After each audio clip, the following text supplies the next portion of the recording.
আমার নাম স্নেহা, স্নেহা পাটল। আমি আপনাদের সাথে যে গল্পটা শেয়ার করতে চলেছি সেটা ২০১৩ সালের। যেভাবে সবাই কলেজ জীবনে হাসি ঠাট্টা মজা আর রোমাঞ্চের খোঁজে থাকে, ঠিক সেই রকমই আমি আর আমার বন্ধুরাও এসবের কোনো সুযোগ একদম ছাড়তাম না। কলেজের ছুটি পড়ে গিয়েছিল।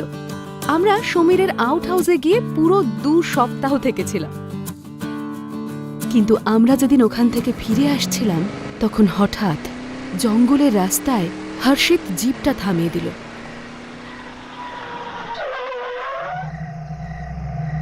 কি হলো হর্ষিত, জিপ থামালি কেন? ভাই আমি একটু হালকা হয়ে আসছি, দাঁড়া। ও জঙ্গলের অনেকটা ভেতরে চলে গেল। আরে ভাই, বেশি ভেতরে যাস না, জঙ্গলে হিংস্র পশুও থাকতে পারে।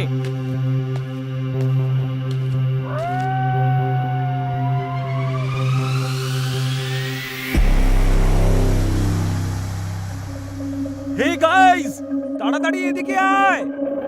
ওর গলা শুনে আমরা চমকে উঠলাম আর জিপ থেকে নেমে জঙ্গলের দিকে হাঁটা লাগালাম।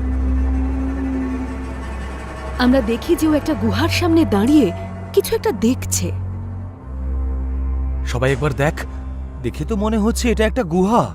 একটু ভেতরে গিয়ে দেখলে কেমন হয়? ভেতরে যদি কোনো পশু থাকে আমি তো বলি এক্ষুনি এখান থেকে চলো। আরে কিচ্ছু হবে না। হর্ষিত কথাটা বলতেই ৩ জনের সামনে এগিয়ে চলল। বাধ্য হয়ে আমাকে ওদের সাথে গুহার ভেতরে যেতে হলো।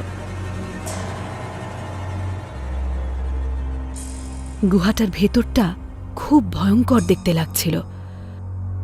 ওখানে চারদিকে পশুদের হাড়গোড় আর কঙ্কাল দেখা যাচ্ছিল। ছুরি, সিঁদুর আর কালো জাদুর জিনিসপত্র ছড়িয়েছিল। প্লিজ প্লিজ এখান থেকে চলো। এখানে তোমাদের কি দেখে এত ভালো লাগছে? আরে বাবা, যাচ্ছি, একবার সামনে দেখ। ওখানে মাটিতে লাল রং দিয়ে কিছু একটা লেখা ছিল। এই গুহা থেকে কোনো জিনিস যদি বাইরে নিয়ে যাওয়া হয় তাহলে চন্দ্রলেখা তাকে জ্যান্ত ছাড়বে না। কি ফালতু কথা লিখেছে রে। এই গুহাতে এমন কি জিনিস আছে যেটা আমরা সঙ্গে করে নিয়ে যাব? সমীর ঠাট্টা করতে করতে বলল। আর তারপরে আমরা দেখলাম ওখানে একটা নরকঙ্কাল পড়ে আছে আর সেটার গায়ে কিছু গয়নাগাটিও আছে। আরে আজ তো মেঘনা চাইতেই জল। রেহান কথাটা বলল আর ৩ জনে খুব আনন্দে কঙ্কালটার দিকে এগিয়ে গেল। আরে তোমরা কি করছো? ওখানে কি লেখা ছিল ভুলে গেলে নাকি? আমার তো মনে হচ্ছে এই লোকটাই মৃত্যুর আগে নিজের রক্ত দিয়ে এটা লিখে গেছে। তুই তো ভূতের গল্পের রাইটার হলেই পারতিস রে। যেই লাল রং দেখলেই অমনি ওটা রক্ত হয়ে গেল, বল। হর্ষিত বলল আর ওরা ৩ জনে হাসতে লাগলো। আরে এগুলো সব ফালতু কথা। হর্ষিত বলল আর ৩ জনে মিলে কঙ্কালের দেহ থেকে গয়নাগুলো খুলে খুলে নিজেদের মধ্যে ভাগাভাগি করতে লাগলো।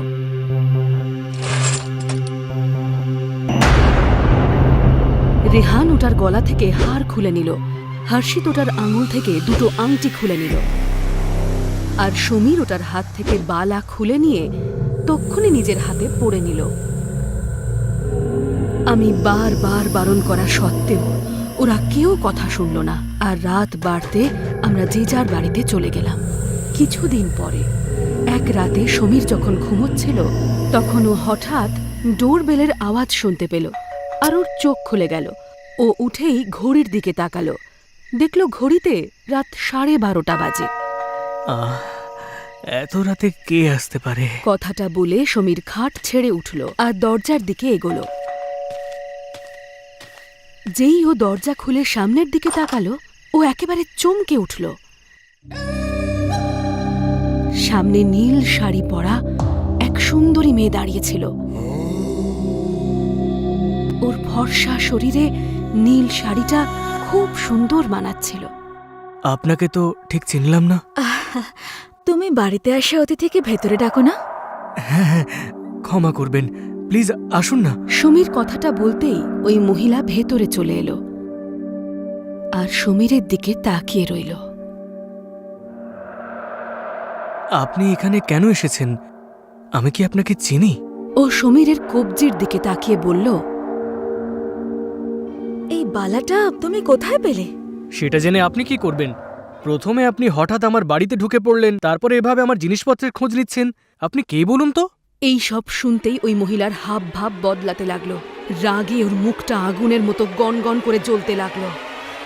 দেখতে দেখতে ওর সব সৌন্দর্য দূর হয়ে গেল, আর ওকে খুব ভয়ঙ্কর দেখতে লাগলো। ওর চোখ দুটো লাল হয়ে গেল, ঠোঁট দুটো কালো হয়ে গেল, খোলা চুলটা এলোমেলো ছড়িয়েছিল। এসব দেখে সমীর চেঁচিয়ে উঠল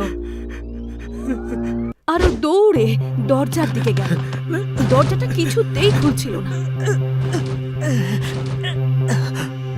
আমার গয়নাগুলো চুরি করে এইখানে নিজের বাড়িতে আনার সাহস কি করে হলো? ওখানে লেখা কথাগুলো তোর ঠাট্টা মনে হয়েছিল না? ও ভয়ঙ্কর গলায় বলল। সমীর পেছন ঘুরে ওর দিকে তাকালো আর থরথর করে কাঁপতে লাগলো। আমায় ক্ষমা করে দাও।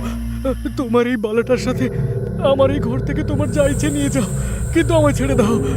এবার তো এই বালাটা তোর মৃত্যুর পরেই তোর হাত থেকে খুলবে। না। সমীর চেঁচালো, আর ওই বালাটা হঠাৎ এত গরম হয়ে গেল যেন সেটা আগুন থেকে বের করা হয়েছে। সমীরের হাত জ্বালা করতে লাগলো, কিন্তু বালাটা খোলা যাচ্ছিল না। আস্তে আস্তে এবার ওর হাতের মাংস পচতে শুরু করলো আর ইনফেকশনের মতো ছড়াতে লাগলো। সমীর ব্যথা সহ্য করতে পারল না, আর তাই নিজের হাতটা চেপে ধরে মেঝেতে পড়ে ছটফট করতে লাগলো।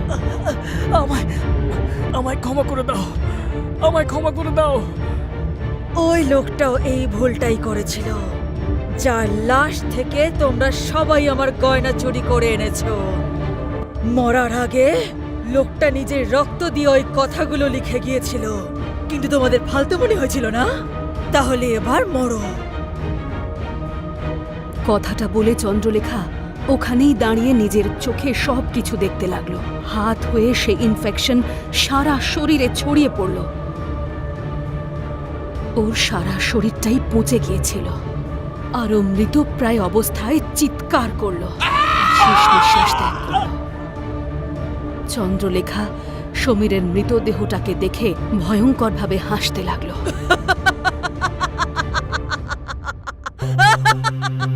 আর ওই বালাটা নিজে থেকেই ওর হাতে চলে এলো। তারপরও ওখান থেকে অদৃশ্য হয়ে গেল। পরের দিন আমরা যখন সমীরের মৃত্যুর খবর জানতে পারলাম, আমাদের ঠিক বিশ্বাস হলো না। আর ওর মৃত্যু যে সারা শরীরে ইনফেকশন ছড়িয়ে যাওয়ায় হয়েছে, সেই কথাটাও খুব অদ্ভুত লাগছিল।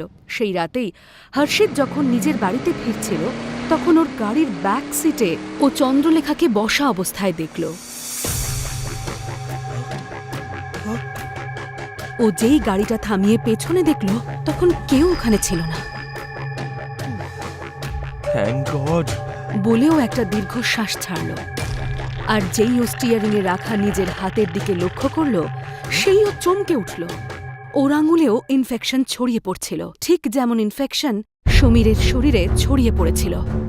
ও ভয় পেয়ে গেল আর আংটিটা খোলার চেষ্টা করতে লাগলো।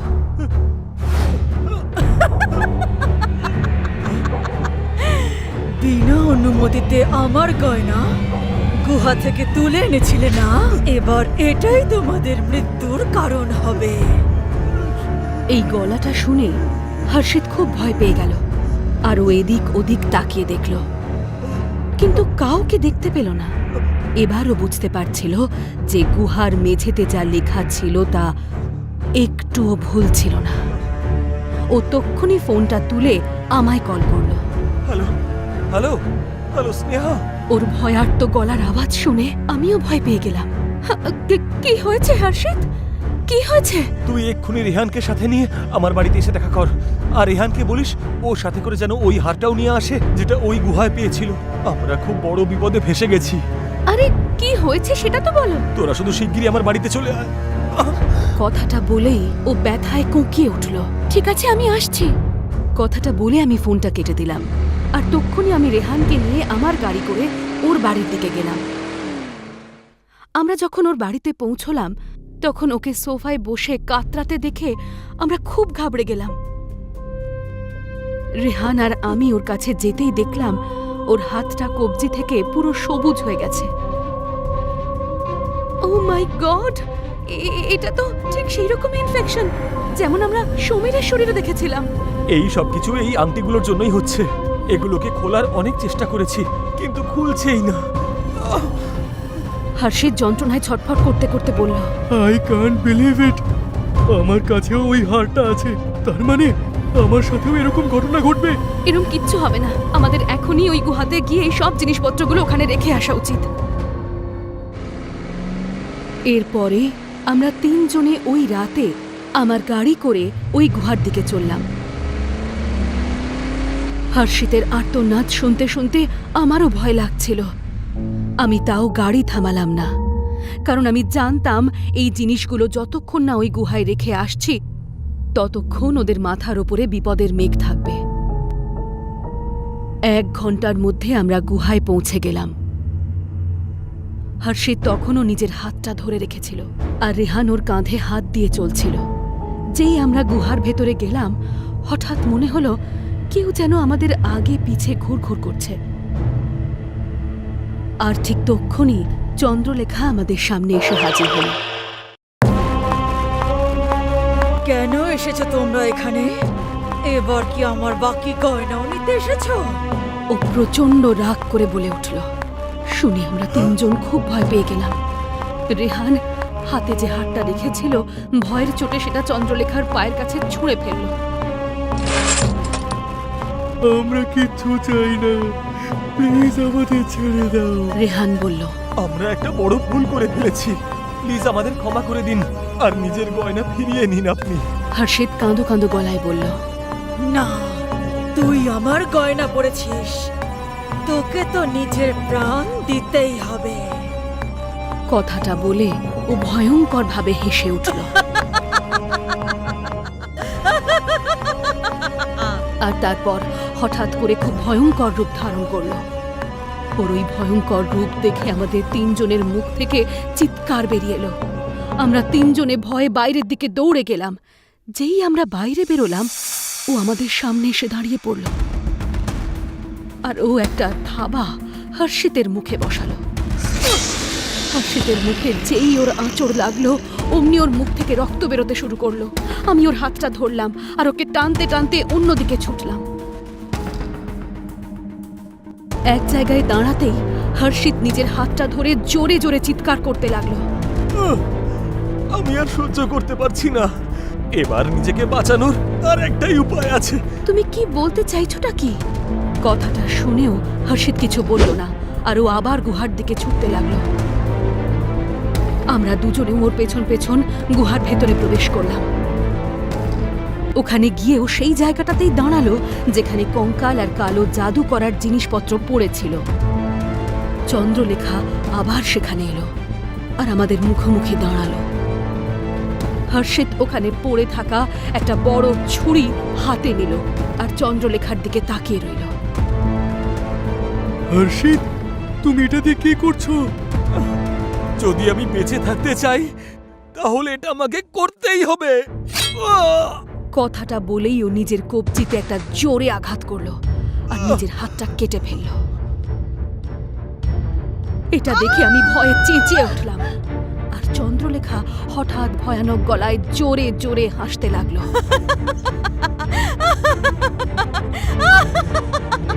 হাতটা কেটে নিচে পড়তেই সেটা নিজে নিজেই পুড়ে ছাই হয়ে গেল। চন্দ্রলেখা ওই আংটিটা নিচ থেকে তুলে ওখান থেকে অদৃশ্য হয়ে গেল। হর্ষিতের একটা হাত কাটা পড়ল, কিন্তু এতক্ষণে ও ওই ইনফেকশন থেকে মুক্তি পেল। প্রচণ্ড রক্তক্ষরণ হচ্ছিল, তাই ওকে নিয়ে আমরা যেই ফেরার পথে পা বাড়ালাম, তখন দেখলাম যে কঙ্কালটা আমরা আগে দেখেছিলাম ওটা এখন আগের মতোই দেখতে হয়ে গেছে। আর ওই 3টে জিনিস, ওই হার, আংটি আর ওই বালাটা আবার কঙ্কালটার কাছে ফিরে এসেছে। আমরা সঙ্গে সঙ্গে হর্ষিতকে নিয়ে গুহার বাইরে এলাম। ওই কঙ্কালটা আর ওই গয়নাগাটি এখনও ওই গুহার মধ্যেই রয়েছে। যখনই কেউ ওগুলো নিয়ে আসার চেষ্টা করবে, চন্দ্রলেখা ঠিক ফিরে আসবে।